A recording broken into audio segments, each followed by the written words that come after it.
एक मित्र मेरे पास आए। वो कहने लगे कि जब मैं युवा था तब मैंने तय किया था कि जिस दिन मेरे पास 10 लाख रुपए हो जाएंगे उसी दिन सब आपाधापी छोड़ छाड़ के शांति से बैठ रहूंगा। बस अब थोड़ी ही देर और है, 5 लाख मेरे पास हो गए। गरीब आदमी के घर पैदा हुए, 5 लाख बड़ी बात है उनको इकट्ठा कर लेना, बड़ी मुश्किल से इकट्ठे किए। थोड़ी देर और है, एक 2 4 5 साल की बात है। अब पैसा मेरे पास है, 5 को 10 करने में कठिनाई ना होगी। ये 5 असली कठिन बात थी। अब 5 को दुगलाने ना सरल पड़ेगा। बस फिर तो मैं भी संन्यास्त होके बैठ जाऊंगा। मैंने उनसे पूछा, एक बात तो मुझे कहो, 5 लाख मिले, आधी तो संपत्ति मिल गई जितने तुम चाहते थे, आधा चैन मिला, आधी शांति मिली। वो कहने लगे, शांति? शांति मिलने की पूछते? जो थी थोड़ी बहुत वो भी चली गई। तो मैंने कहा, ये भी तो सोचो कि 10 के मिलते मिलते ये जो थोड़ी बहुत समझ बची है मेरे पास आने की कि तुम यहां तक आ गए, ये भी चली जाएगी। 5 लाख मिलने में जो थोड़ी बहुत शांति थी वो चली गई। 10 लाख मिलते मिलते तक होश रहेगा? पगला तो ना जाओगे? वो कुछ सोचने लगे और कहा कि आपकी बात ठीक मालूम पड़ती, सोचता हूं तो ठीक मालूम पड़ती, इतना पागल मैं पहले नहीं था। जब से ये 5 हो गए तब से सो भी नहीं सकता, दिन रात गिनती चल रही, और वो 10 का नशा चढ़ा हुआ है। इसलिए भारत में हम धन के नशे को धन मद कहते, पद के नशे को पद मद कहते। मद यानी नशा, मदिरा। अंग्रेजी में जो शब्द है मैड, वो संस्कृत के मद शब्द से बना है। मद एकमात्र पागलपन है। तो मैंने उनसे कहा, अभी तो तुम्हें थोड़ा होश है, चलो तुम यहां आ गए, 5 साल 10 साल बाद जब तुम्हारे पास 10 लाख हो जाएंगे, तुम्हें मेरी याद रहेगी? तुम इस तरफ आओगे? वो कहने लगे, पक्का नहीं कह सकता, हालत मेरी खराब है। सच तो यह है कि 10 लाख होने तक मैं बच भी सकूंगा, ये भी मुझे संदेह लगता है, क्योंकि मैं बहुत परेशान हुआ जा रहा हूं। तो फिर मैंने कहा, जब 5 से इतनी मुसीबत हो गई तब इसको 10 किस लिए करना चाहते हो? मगर गर्व, वो बोले कि नहीं, एक दफा तय कर लिया था कि 10 तो करके रहूंगा, तो करके तो रहूंगा। आदमी कभी कभी ऐसी दिशाओं में भी चलता जाता है जिनमें कुछ भी नहीं पाता, लेकिन एक अहंकार, लगे न तेरो चित्त कंत को नहीं मनावे, और फिर भी अकड़ के बस प्रभु को मनाने की तरफ कोई चेष्टा भी नहीं हो रही। कापर करे सिंगार, सुनते हो? कापर करे सिंगार, फूल की सेज बिछावे, फिर किसके लिए श्रृंगार करती, और फिर किसके लिए फूलों की सेज बिछाती, जब परमात्मा को मनाने के लायक भी विनम्रता नहीं है, तो किसके लिए श्रृंगार और किसके लिए फूलों की सेज सजाती, ये किसके लिए मंदिर बनाती, ये किसके लिए दीप जलाती? कापर करे सिंगार, तुम किसके लिए सज रहे हो? हां, मंदिर जाने के लिए सज रहे हो तो ही तुम्हारे सजने का कोई मूल्य है। प्रभु को रिझाने चले हो तो ही तुम्हारा कोई मूल्य है। मैंने सुना है, अकबर ने तानसेन को एक बार कहा कि तुम्हारा संगीत अपूर्व है, मैं सोच भी नहीं सकता कि इससे श्रेष्ठ संगीत कहीं हो सकता है या कोई इससे श्रेष्ठ संगीत पैदा कर सकेगा। लेकिन एक प्रश्न मेरे मन में बार बार उठाता है कि तुमने किसी से सीखा होगा, तुम्हारा कोई गुरु होगा। अगर तुम्हारे गुरु जीवित हो तो एक बार उनका संगीत सुनना चाहता हूं, उन्हें दरबार बुलाओ। तानसेन ने कहा, ये जरा कठिन बात है, गुरु मेरे जीवित है लेकिन उन्हें बुलाना मुश्किल है। वे फकीर आदमी, फकीर हरिदास उनके गुरु थे। वे गाते हैं अपनी मौत से, बजाते हैं अपनी मौत से, क्योंकि वो आदमियों के लिए नहीं बजाते और आदमियों के लिए नहीं गाते, वो परमात्मा के लिए गाते, वो परमात्मा के लिए बजाते। तो जब उनकी मौज होती तब, और दरबार में तो उनको न लाया जा सकेगा, फरमाइश पर तो वो गाते ही नहीं, गा ही नहीं सकते। वो कहते परमात्मा करे फरमाइश तब मैं गाता हूं। इसलिए जरा मुश्किल है। आप चलने को राजी न होंगे, उन्हें लाया नहीं जा सकता। और ये भी कुछ पक्का नहीं है कि वो कब गाएं। रोज उनका कुछ बंधा हुआ नियम नहीं है। प्रार्थना के कहीं बंधे हुए नियम हो सकते हैं, प्रेम के कहीं बंधे हुए नियम हो सकते हैं। प्रेम तो सब नियम तोड़ के बहता है। प्रेम तो बाढ़ की तरह है, कूल किनारे सब तोड़ देता है। तो कभी वो 2 बजे रात उठाते हैं और गाते रहते हैं, घंटों बीत जाते हैं, सूरज निकल आता है, दोपहर हो जाती और मस्त नाचते रहते। और कभी 2-4 दिन सन्नाटा ही रहता, उनके झोपड़े पर कोई स्वर नहीं उठता। कभी शून्य का नैवेद्य चढ़ाते परमात्मा को, कभी संगीत का चढ़ाते। मगर ये सब अनिश्चित है। हरिदास स्वतंत्र वृत्ति के स्वच्छंद है, सन्यासी है। सन्यासी का अर्थ होता है स्वच्छंद, जो अपने भीतर के छंद से जीता हो।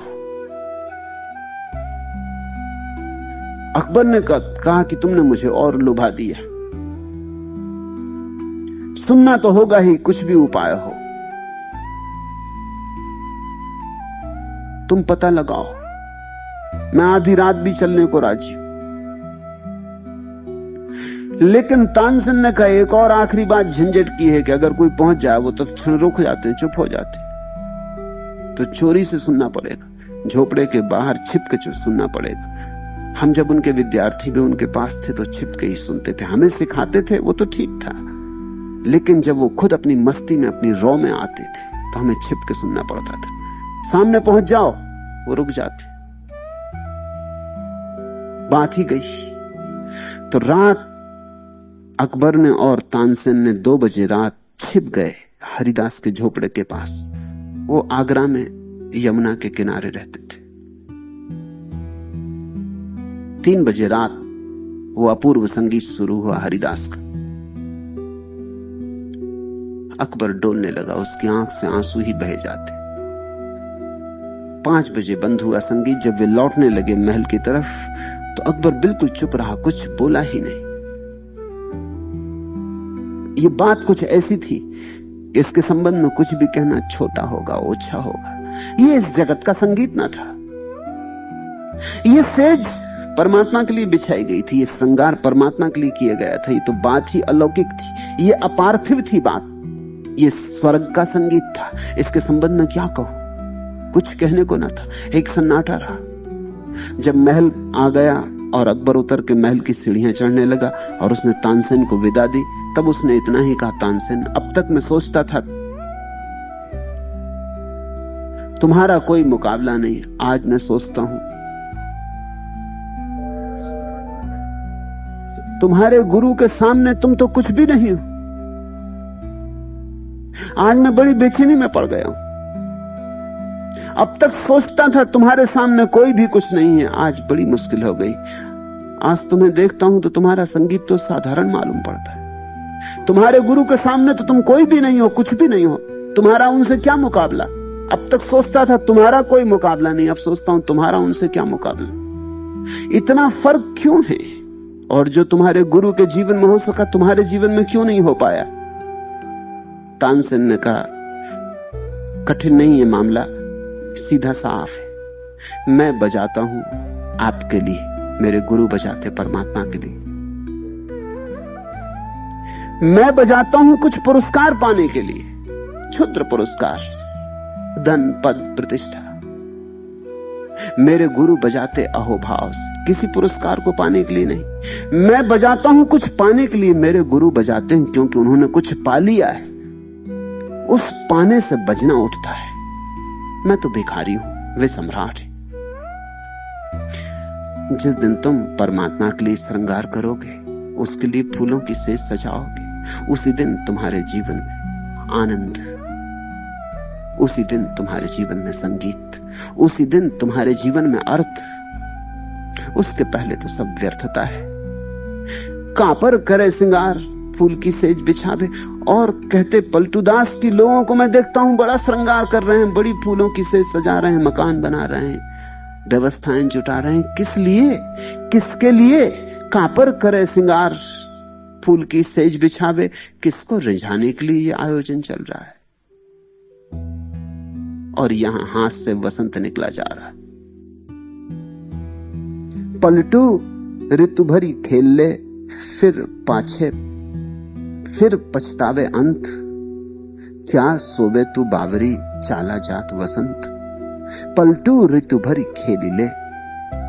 ये जो छोटा सा क्षण मिला है, ये जो जीवन मिला है, इसको रस से मदमत, प्रभु के प्रेम में मस्त खेल ले, नाच ले, क्रीड़ा कर ले।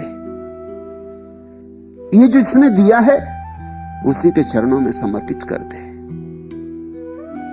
पलटू ऋतु भरी खेल ले, फिर पछतावे अंत, नहीं तो मृत्यु के समय पछतावा होगा कि प्रभु ने इतनी बड़ी भेंट दी थी, हमने उसे कुछ भी ना लौटाया, हमने कोई उत्तर भी ना दिया। और ये आ गई मौत और सब छीन के ले चली। सूखने लगे फूल सेज के, श्रृंगार कुम्हलाने लगा। ये आई मौत और सब छीन के ले चली। और जब हम दे सकते थे तब हमने प्रभु को भी देने में आनाकानी की। जो छिन ही जाएगा, जो छिन ही जाना है, उसे क्यों ना तुम दान बना लो। और फिर अगर दान ही बनाना हो तो सबसे पहले तो उसी का ध्यान करना चाहिए जिसने दिया है, उसको हम लौटा दें। तेरी वस्तु गोविंद तुझी को समर्पित, त्वदीयम वस्तु गोविंद तुभ्यमेव समर्पय। और तो किसी को देने का कारण भी नहीं।